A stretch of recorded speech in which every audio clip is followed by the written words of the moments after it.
سورۃ الانعام بسم اللہ الرحمن الرحیم، اللہ کے نام سے شروع جو بہت زیادہ مہربان نہایت رحم کرنے والا۔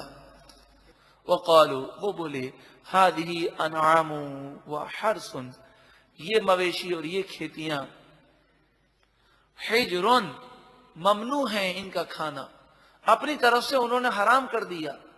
تو اللہ کی حلال کی ہوئی چیز کو اپنی طرف سے انہوں نے حرام کیا، اس پر ان کی مذمت ہے۔ اور کہتے ہیں لا یطعمها الا من نشاء بزعمهم، اسے وہی کھا سکتا ہے جسے ہم چاہیں اپنے گمان کے مطابق۔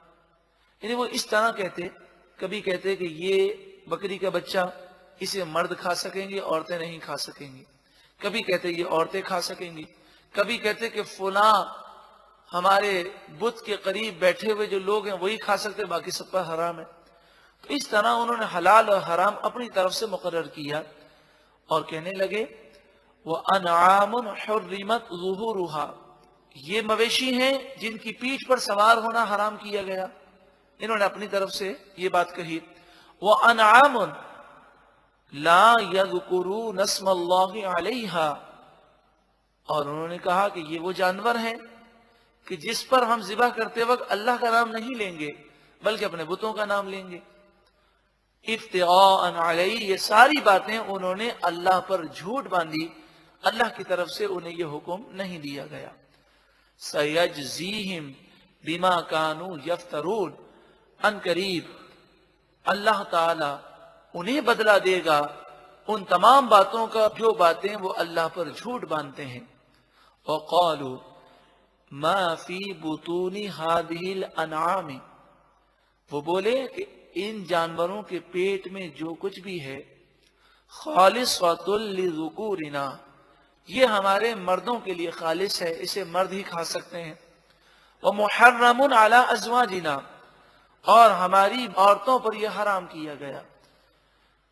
مسلمان جب دین سے دور ہوئے تو ان میں بھی بہت ساری خرابیاں پیدا ہو گئیں۔ مثلا یہ غلط بات بڑی مشہور ہے کہ عقیقے کا گوشت ماں باپ نہیں کھا سکتے، کوئی کہتا ہے نانا نانی دادا دادی نہیں کھا سکتے، عجیب و غریب باتیں کرتے ہیں۔ تو عقیقے کا گوشت ہو کہ قربانی کا گوشت ہو، ہر مسلمان کھا سکتا ہے۔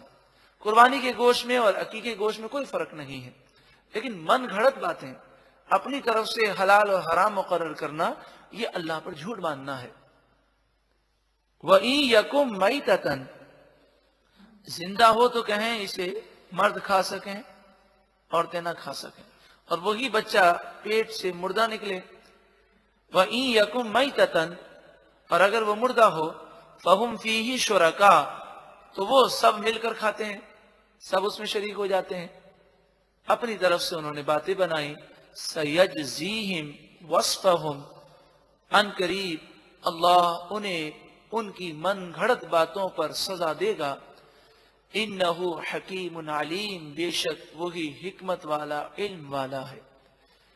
قد خسر الذین قتلوا اولادہم سفہا بغیر علم، بے شک جن لوگوں نے اپنی اولاد کو قتل کیا بے وقوفی کی وجہ سے اور نادانی کی وجہ سے، وہ بہت نقصان میں رہے، دنیا اور آخرت میں تباہ ہوئے۔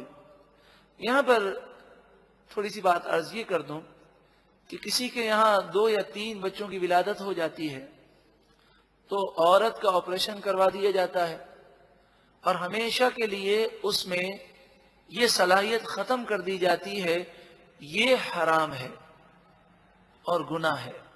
اور ایسے واقعات بھی دیکھنے میں آئے کہ جنہوں نے ایسا کیا، تینوں بچے بیمار ہو گئے، انتقال کر گئے۔ اب انہیں بڑا افسوس ہوتا ہے کہ اگر یہ صلاحیت ختم نہ کی ہوتی تو آج ہم اس طرح نہ ہوتے۔ قرآن مجید فرقان حمید نے ایسے لوگوں کے متعلق فرمایا کہ جو ایسے اقدامات کرتے ہیں وہ خود اپنے آپ کو نقصان پہنچاتے ہیں۔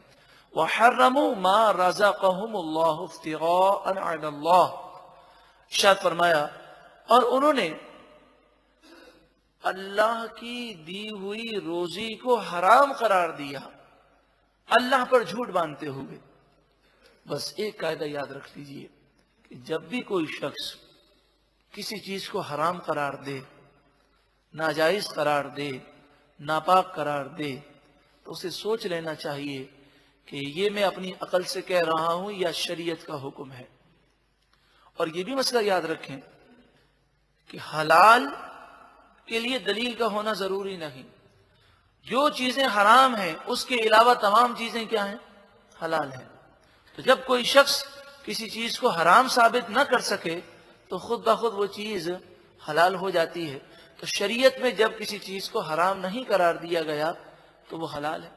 اب میں نے وہی ایصال ثواب والی مثال پھر ریپیٹ کرتا ہوں کہ کھانا اللہ کے نام پر جانور ذبح کیا گیا، قرآن خوانی ہوئی، فاتحہ خوانی ہوئی، اللہ سے دعا مانگی گئی، اللہ کی بارگاہ میں یہ عرض کیا گیا کہ مالک و مولا فلاں فلاں کو اس کا ثواب پہنچا.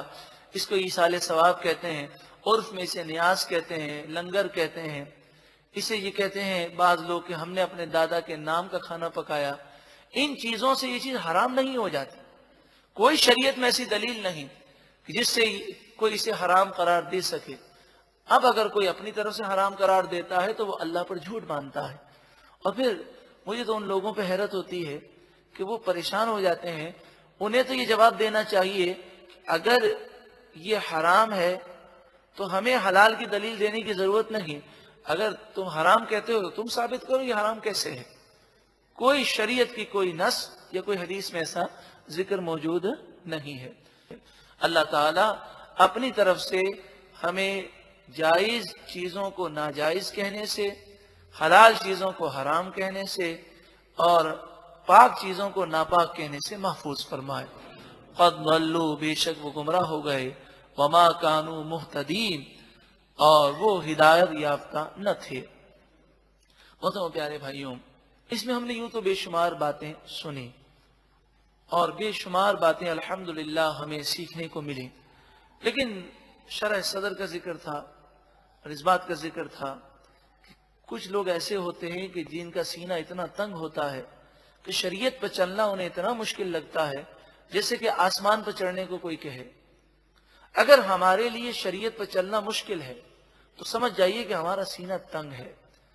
اللہ تعالیٰ دعا کے صدقے میں تقدیر کو بدل دیتا ہے. ہمیں یہ دعا کرنی چاہیے کہ اللہ تعالیٰ ہمارے سینے کو اسلام کے لیے کھول دے. اور سینہ کھل جائے اس کے لیے ضروری ہے کہ ہم قرآن کے نور سے منور ہوں. یہ قرآن پیاری کتاب ہے کہ جو قرآن کو سمجھتا ہے، قرآن پاک سے فیض لیتا ہے، تو قرآن سینے کی سختی کو، دل کی گندگی کو اور دل کے زنگ کو دور کر دیتا ہے. صحابہ کرام علیہم رضوان نے جب حضور کی خدمت میں عرض کیا وما جلاؤها یا رسول اللہ صلی اللہ علیہ وسلم، دل پر زنگ لگ جائے تو کیسے دور کریں؟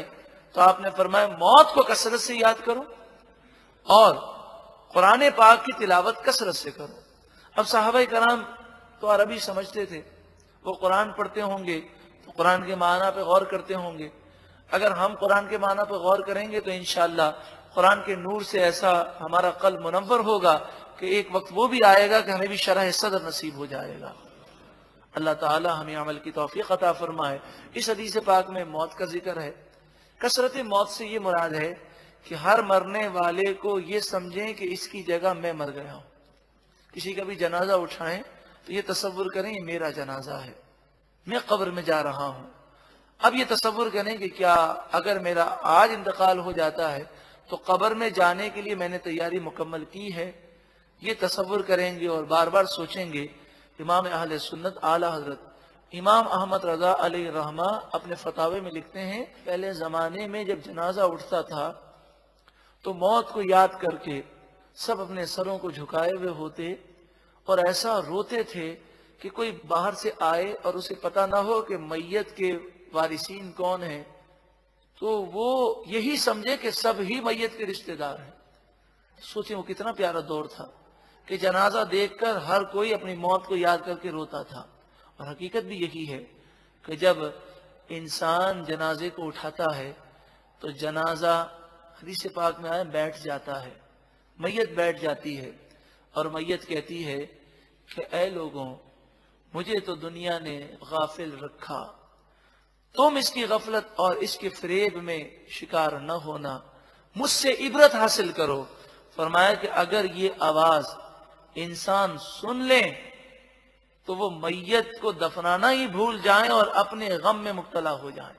اللہ تعالی ہم سب کو تصور آخرت عطا فرمائے، قرآن پاک سمجھنے کا جذبہ عطا فرمائے۔